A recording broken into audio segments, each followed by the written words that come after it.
السلام علیکم ورحمۃ اللہ وبرکاتہ۔ اصل ہیرو ایسے ہوتے ہیں۔ حضرت عمر بن خطاب رضی اللہ عنہ نے روم سے لڑنے کے لیے ایک فوجی دستہ روانہ کیا۔ اس دستے میں ایک نوجوان صحابی عبداللہ بن حذافہ بن قیس سہمی رضی اللہ عنہ بھی تھے۔ مسلمانوں اور قیصر کی فوج کے درمیان لڑائی نے طول پکڑ لیا۔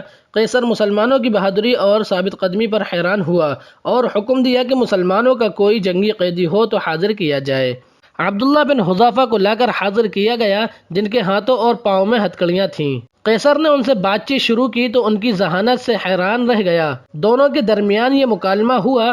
قیصر نے کہا، نصرانیت قبول کر لے، تمہیں رہا کر دوں گا۔ عبداللہ نے کہا، نہیں قبول کروں گا۔ قیصر نے کہا، نصرانیت قبول کر لے، آدھی سلطنت تمہیں دے دوں گا۔ عبداللہ نے کہا، نہیں قبول کروں گا۔ قیصر نے کہا، نصرانیت قبول کر لے، آدھی سلطنت دوں گا اور تمہیں حکمرانی میں شریک کروں گا۔ عبداللہ نے کہا، نہیں کروں گا، اللہ کی قسم اگر تم مجھے اپنی پوری مملکت، اپنے آباء و اجداد کی مملکت، عرب و عجم کی حکومتیں بھی دے دو تو میں پلک جھپکنے کے برابر بھی اپنے دین سے منہ نہیں موڑوں گا۔ قیصر غضبناک ہوا اور کہا، تجھے قتل کر دوں گا۔ عبداللہ نے کہا، مجھے قتل کر دے۔ قیصر نے حکم دیا کہ ان کو ایک ستون پر لٹکا کر ان کے آس پاس تیروں کی بارش کی جائے، پھر اس کو عیسائیت قبول کرنے یا موت کو گلے لگانے میں سے ایک بات کا اختیار دیا جائے۔ جب قیصر نے دیکھا کہ اس سے بھی بات نہیں بنی اور وہ کسی حال میں بھی اسلام چھوڑنے کے لیے تیار نہیں، تو حکم دیا کہ اس کو قید میں ڈال دو اور کھانا پینا بند کر دو۔ عبداللہ کو کھانا پینا نہیں دیا گیا، یہاں تک کہ پیاس اور بھوک سے موت کے قریب ہو گئے تو قیصر کے حکم سے شراب اور خنزیر کا گوشت ان کے سامنے پیش کیا گیا۔ جب عبداللہ نے یہ دیکھا تو کہا، اللہ کی قسم مجھے معلوم ہے کہ میں وہ پریشان حال ہوں جس کے لیے یہ حلال ہے، مگر میں کفار کو خوش کرنا نہیں چاہتا۔ یہ کہہ کر کھانے کو ہاتھ بھی نہ لگایا۔ یہ بات قیصر کو بتائی گئی تو اس نے عبداللہ کے لیے بہترین کھانا لانے کا حکم دیا۔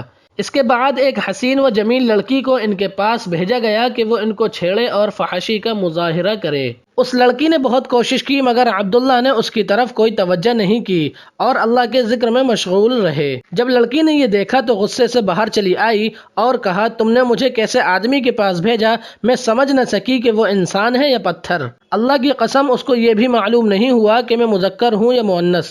جب قیصر کا ہر حربہ ناکام ہوا اور وہ عبداللہ کے بارے میں مایوس ہوا تو ایک پیتل کی دیگ منگوائی اور اس میں تیل ڈال کر خوب گرم کیا اور عبداللہ کو اس دیگ کے سامنے لایا اور دوسرے مسلمان قیدیوں کو زنجیروں سے باندھ کر لایا گیا اور ان کو اٹھا کر اس ابلتے تیل میں ڈالا گیا، جن کی ایک چیخ نکلی اور دیکھتے ہی دیکھتے ان کی ہڈیاں الگ ہو گئیں اور تیل کے اوپر تیرنے لگیں۔ عبداللہ یہ سارا منظر دیکھ رہے تھے۔ اب ایک بار پھر قیصر عبداللہ کی طرف متوجہ ہوا اور نصرانیت قبول کرنے اور اسلام چھوڑنے کی پیشکش کر دی، مگر عبداللہ نے انکار کر دیا۔ قیصر غصے سے پاگل ہوا اور حکم دیا کہ اس دیگ میں موجود تیل اٹھا کر عبداللہ کے سر پر ڈال دیا جائے۔ جب قیصر کے غلاموں نے دیگ کھینچ کر عبداللہ کے قریب کی اور اس کی تپش کو عبداللہ نے محسوس کیا تو ان کی آنکھوں سے آنسو نکل آئے۔ آپ کے ان خوش نصیب آنکھوں سے آنسو ٹپکنے لگے جن آنکھوں نے رسول اللہ صلی اللہ علیہ وسلم کا چہرہ انور دیکھا تھا۔ یہ دیکھ کر قیصر خوشی سے جھومنے لگا اور کہا، عیسائی بن جاؤ، معاف کر دوں گا۔ عبداللہ نے کہا، نہیں۔ قیصر نے کہا، تو پھر رویا کیوں؟ عبداللہ نے کہا، اللہ کی قسم میں اس لیے رویا ہوں کہ میری ایک ہی جان ہے جو اس دیگ میں ڈال دی جائے گی۔ میری یہ تمنا ہے کہ میرے سر کے بالوں کے برابر جانیں ہوں اور وہ ایک ایک کر کے اللہ کی راہ میں نکلیں۔ یہ سن کر قیصر نے مایوسی کے عالم میں عبداللہ سے کہا، کیا یہ ممکن ہے تم میرے سر کو بوسہ دو اور میں تمہیں رہا کر دوں؟ عبداللہ نے کہا، اگر میرے ساتھ تمام مسلمان قیدیوں کو رہا کرتے ہو تو میں تیرے سر کو بوسہ دینے کے لیے تیار ہوں۔